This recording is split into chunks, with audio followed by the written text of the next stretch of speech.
खुद से जीतने और खुद से सीखने वालों को मेरा सलाम। नमस्कार, स्वागत है आपका इतवारी मोटिवेशन के इस नए प्रोग्राम सीख बाय बुक में। सीख बाय बुक के इस प्रोग्राम में हमारा उद्देश्य है उन किताबों की कहानियाँ सुनाना और आपसे साझा करना जो हमें रोमांचित करती हैं, हमें सोचने पर मजबूर करती हैं और एक नई दिशा की ओर हमको ले जाती हैं।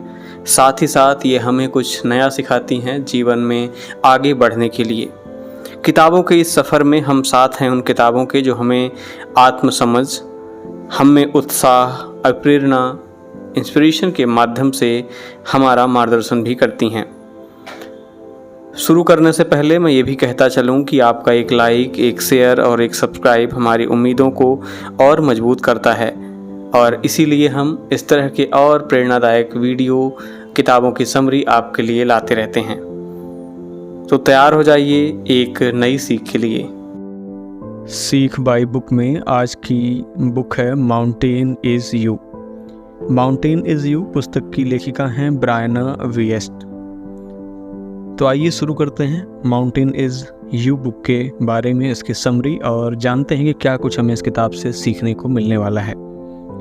तो माउंटेन इज़ यू पुस्तक सेल्फ सैबोटेज पर केंद्रित है, जो कि एक प्रकार का टाल मटोल होता है जिसमें जानबूझकर या अनजाने में महत्वपूर्ण कार्यों में देरी करना और खुद पर संदेह करना, परिवर्तन से डरना, नकारात्मक आत्मचर्चा, अत्यधिक सोचना और असफलता से सीखने की बजाय उसे महत्व देना शामिल होता है।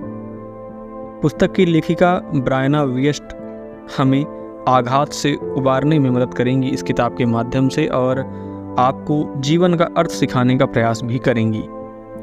इस बुक में मुझे जो सबसे पसंदीदा कोटेशन मिला, जो मुझे मोटिवेट करता है, वो ये था कि किसी भी तरह से मानसिक शक्ति का मतलब सिर्फ यह उम्मीद करना नहीं है कि कुछ भी गलत नहीं होगा। इसका मतलब यह विश्वास करना है कि अगर कुछ गलत होता है तो हम उसे संभालने की क्षमता रखते हैं। ये कोटेशन मुझे इस बुक का सबसे अच्छा लगा और कहीं ना कहीं ये मोटिवेशन भी प्रदान करता है और हमें अपनी मानसिक शक्ति पर भरोसा करने की बात भी करता है। ब्रायना विएस्ट की किताब द माउंटेन इज़ यू आपके जीने के तरीके और आप जिस तरह जीना चाहते हैं, इन दोनों के बीच में अंतर को भरती है। ऐसा करने के लिए आपको अपनी मानसिकता बदलनी होगी और आपको एक निश्चित मानसिकता से विकसित मानसिकता या विकास मानसिकता की ओर आगे बढ़ना होगा। इस किताब में हम मुख्य रूप से 3 बिंदुओं पर बात करेंगे। सबसे पहला बिंदु होने वाला है विगत का विमोचन, दूसरा है अवचेतन मन और तीसरा होने वाला है बस शुरू करें। तो आइए सबसे पहले शुरू करते हैं हम अपना पहला बिंदु, जिसका नाम है विगत का विमोचन। लेखक कहती हैं कि अतीत को भूलना आसान नहीं है, लेकिन आपको इसे स्वीकार करना होगा और अपने जीवन में आगे भी बढ़ना होगा। यह आसान नहीं होगा, लेकिन आपको यह करना ही होगा। बस अपने आप से आपको पूछना होगा कि मैं अपने अतीत के बारे में जो सोचता हूँ, क्या वह मेरे स्वास्थ्य के लिए अच्छा है? यदि आपका उत्तर नहीं है तो आप उसे जाने दीजिए, फिर कोई दिक्कत नहीं, क्योंकि यदि आपके स्वास्थ्य के लिए आपका अतीत जो है वह मायने नहीं रखता है, उससे कोई आपको प्रभाव नहीं पड़ता है, तो फिर कोई दिक्कत नहीं है। वर्तमान जीवन जो है उसमें आपको जीना चाहिए और अतीत को आपको स्वीकार भी करना चाहिए। अपने सपनों को प्राप्त करने का यही एकमात्र तरीका है, अन्यथा आप कहीं ना कहीं मुश्किल में फंस जाएंगे और एक लंबे समय में आपका अतीत आप पर हावी भी हो जाएगा। लेखा कहती हैं कि इसलिए जो भी आपको परेशान कर रहा है उसे छोड़ दीजिए, उसे कागज़ पर लिख लीजिए, अपने कमरे में जाइए और जितना चाहे उतनी जोर से चिल्लाइए, लेकिन अपने अतीत को पकड़कर ना रखें। उदाहरण के लिए हम बात करें किसी प्रतियोगी परीक्षा की, तो यदि प्रतियोगी परीक्षा आपने अटेम्प्ट की और आपने उसका निगेटिव आपका रिजल्ट रहा है, तो आप उस विचार को लेके मत चलें कि नहीं भाई मेरे से नहीं हुआ, आगे भी नहीं होगा। हमें उस अतीत को भूलना होगा और एक नई शुरुआत करनी होगी और हमें वर्तमान में जीना होगा। तो विगत यानी जो बीत गया है उसका हमें त्याग करना होगा। अब बढ़ते हैं अपने दूसरे बिंदु पर, जिसका नाम है अवचेतन मन। दूसरे बिंदु में लेखा कहती हैं कि अगर आपको प्यास लगी है तो आप बिना कुछ सोचे पानी ढूंढ लेते हैं। आप यह नहीं पूछते कि आप पानी क्यों पीना चाहते हैं। आपका मन जानता है कि जीवित रहने के लिए पानी बहुत जरूरी है, इसलिए आप पानी को पी लेते हैं। दूसरी ओर आप यह जानते हुए कि आपका शरीर अस्वस्थ है और उसे रख रखाव की आवश्यकता है, लेकिन उसके बाद भी आप प्रतिदिन व्यायाम नहीं करते हैं, यहाँ पर आपका अवचेतन मन जो है वह हस्तक्षेप नहीं करेगा, क्योंकि जीवित रहने के लिए हर दिन व्यायाम करना आवश्यक नहीं है, जबकि पानी पीना जीवित रहने के लिए आवश्यक कार्य है। इसलिए आपका अवचेतन मन पानी के लिए हस्तक्षेप करता है, लेकिन व्यायाम के लिए हस्तक्षेप नहीं करता है। अब लेखिका उसके समाधान की बात करती हैं। वो कहती हैं कि समाधान यह है कि अपने आप से कहें कि यदि आप प्रतिदिन व्यायाम नहीं करते हैं तो आपका शरीर अस्वस्थ हो जाएगा, और जब आप बूढ़े हो जाएंगे तो आपका शरीर हर एक काम करने में सक्षम नहीं होगा जो आप अभी काम कर पा रहे हैं। जैसा कि लेखिका ने कहा कि एक दिन में एक नई आदत अपनाना आसान नहीं होता है, इसमें 60 दिन, 90 दिन, 30 दिन, 21 दिन भी लग सकते हैं, लेकिन आपको अपने चेतन मन को यह समझाना होगा कि व्यायाम उतना ही महत्वपूर्ण है जितना कि पानी पीना महत्वपूर्ण है, जितना कि खाना खाना महत्वपूर्ण है, और जितना कि सोना महत्वपूर्ण है। तो यदि आपको ये पता है कि हम व्यायाम नहीं करेंगे तो हमारा शरीर अस्वस्थ होगा और एक दिन हम बीमारियों से घिर जाएंगे, या मोटापा या अन्य ऐसी बीमारियों से घिर जाएंगे, तो कोशिश करें कि निश्चित रूप से आपको नियमित समय पर व्यायाम करना चाहिए। भले ही इस आदत को डेवलप होने में आपको ज़्यादा समय लगे, लेकिन आपको वह करना होगा, अपने अवचेतन मन में डालना होगा कि व्यायाम ना करने से शरीर अस्वस्थ हो सकता है। अब हम बात करते हैं तीसरे बिंदु की, जो है कि बस शुरू करें। इसमें लेखिका कहती हैं कि फिर से वही बात दोहरा रही हैं कि जब आप भरोसेमंद होते हैं तो आप सवाल नहीं पूछते हैं, आप सिर्फ पानी पीते हैं। और लेकिन अगर आपके पास एक व्यावसायिक विचार है तो आप सिर्फ शुरू नहीं करते हैं, बल्कि आप बहुत सारे सवाल पूछते हैं और अंत में डर आप पर हावी हो जाएगा। तो वो कहने का तात्पर्य ये है कि जब भी कोई विचार हमारे पास आ रहा है तो क्यों ना हम उसको अच्छे तर्क रूप से उसे हम देखें और उसको शुरू करें। अब इसका समाधान क्या है? तो लेखिका लिखती हैं कि इसका समाधान यह है कि आप अपने व्यावसायिक विचार के पक्ष और विपक्ष को देखिए, अपने व्यवसाय पर या अपने उस विचार पर शोध करिए और फिर निष्कर्ष पर पहुंचिए।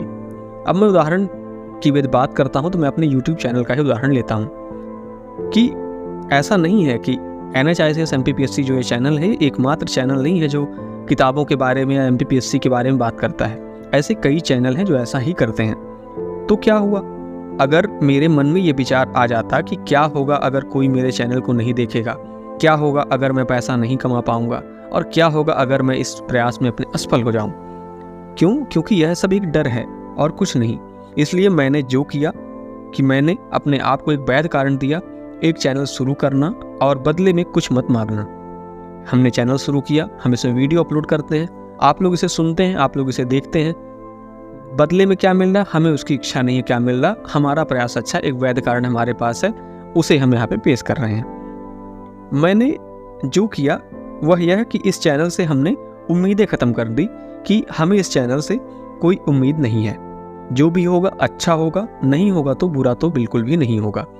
तो यह एक सबक है कि यदि आपको अपने बिजनेस आइडिया, अपने विचार, अपनी प्लानिंग पर विश्वास है तो आपको बस शुरुआत करने की देरी है, क्योंकि यदि आप शुरू ही नहीं करेंगे तो वह विचार आपका आपके मन में ही रह जाएगा, क्योंकि सोचते रहने से कोई भी चीज़ शुरू नहीं होती है। आप रूम में बैठे हैं, आपको गर्मी लग रही है, आप सोच रहे हैं कि पंखा चालू हो जाए, तो अभी AI का वो जमाना नहीं आया है कि आप सोचें और पंखा चालू हो जाए, है ना। तो सोचने से ना तो खाना खाने को मिलेगा, सोचने से ना तो आपके पास पैसों की गड्डी आएगी, और सोचने से ही ना केवल आपके पास आपका पंखा चालू होगा और कोई सुविधाएं आपको मिल पाएंगी।